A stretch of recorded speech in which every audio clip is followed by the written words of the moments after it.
Good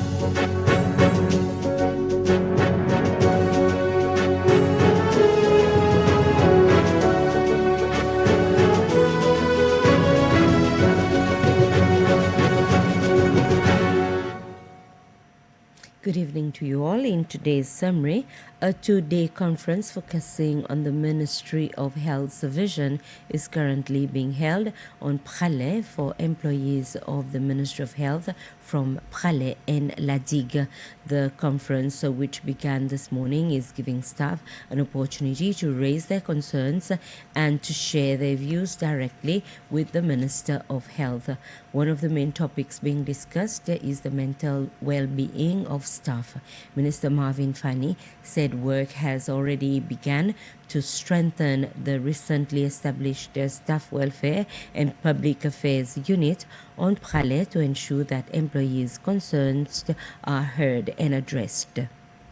For the next 2 days is the opportunity for the staff of Pralais and La Digue to be able to see and understand the vision and the mission of this government for the next 5 years in relation to Ministry of Health. Part of this vision, there's a lot of focus that is going to be put on staff welfare in terms of capacity building, in terms of the environment where they are delivering the service, so that when the staff feels good, they also transmit the same feeling, the same passion, the same service to the population on Pralais and La Digue specifically, now that we are having this workshop for the staff of those two islands.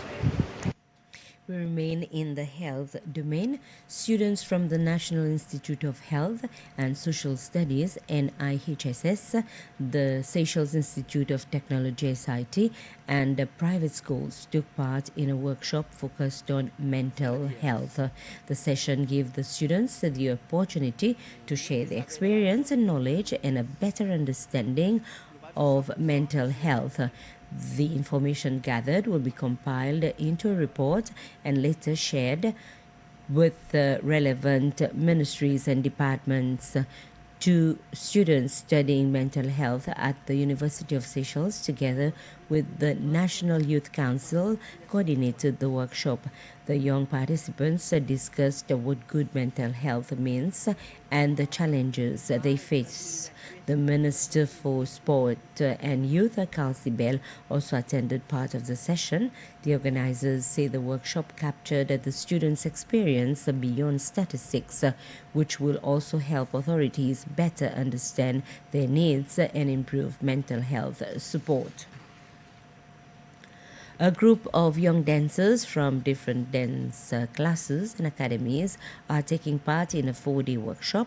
The sessions are being facilitated by a Malagasy dance instructor alongside a local instructor, Ronnie Marengo.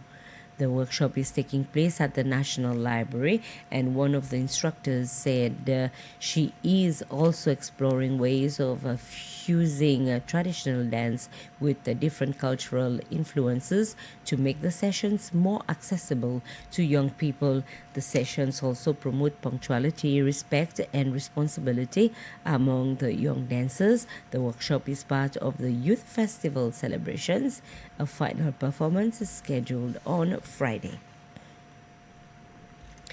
The Public Utilities Corporation PUC has confirmed that a burst pipe in the Pointe-la-Rue district in the vicinity of the Home Nouveau shop is currently affecting residents of Kayol, Boudomie, Najo, and Matata estates, as well as the Osfo area.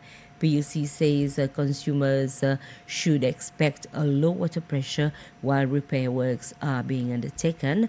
As a contingency measure, PUC has mobilized a Bowser service to replenish its reservoirs in the affected areas.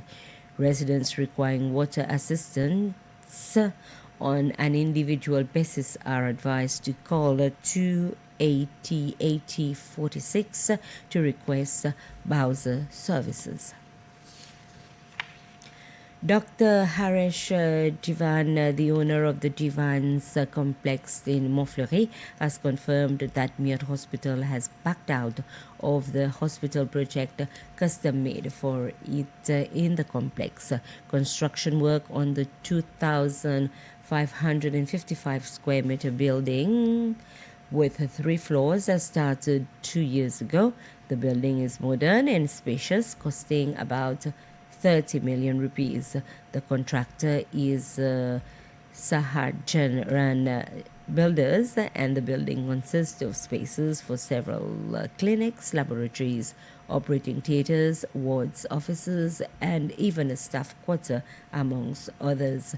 Jivan Complex is looking for other tenants, preferably another hospital operator or other medical services.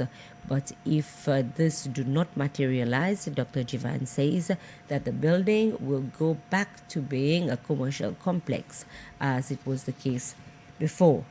If I can't rent it as a hospital, I'll turn it into a commercial complex. So I've still got another month before we get the full approval from planning. Then I'll apply for change of use and I'll turn it into a commercial complex.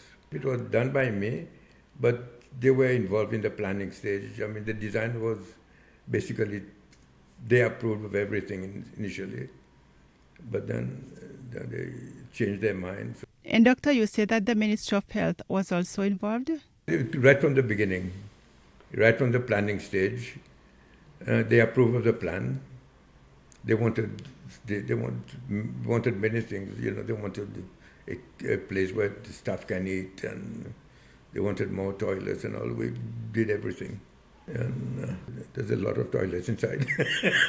If I can't rent it as a hospital, I'll turn it into a commercial complex. But as I said, I'm negotiating with a group who has shown an interest. I'm meeting them tomorrow. So if it works out, well and good. If it doesn't, then I have no choice. United Nations High Commissioner for Refugees, UNHCR representative for Southern Africa, Ms. Kevita Bilani, presented her letter of credentials to the Minister for Foreign Affairs and Diaspora, Marifo. The meeting took place at the Maison Coeur de Quincy. They discussed ways Seychelles and UNHCR can work more closely, including support and training to help Seychelles develop a national plan for dealing with asylum seekers. They also discussed issues that small island developing states, including Seychelles, are facing. Ms. Belani will also meet local organizations to discuss the refugee situation in Southern Africa and ways to better support vulnerable people. She's based in Pretoria and she is responsible for UNHCR's work in 9 countries, including Seychelles.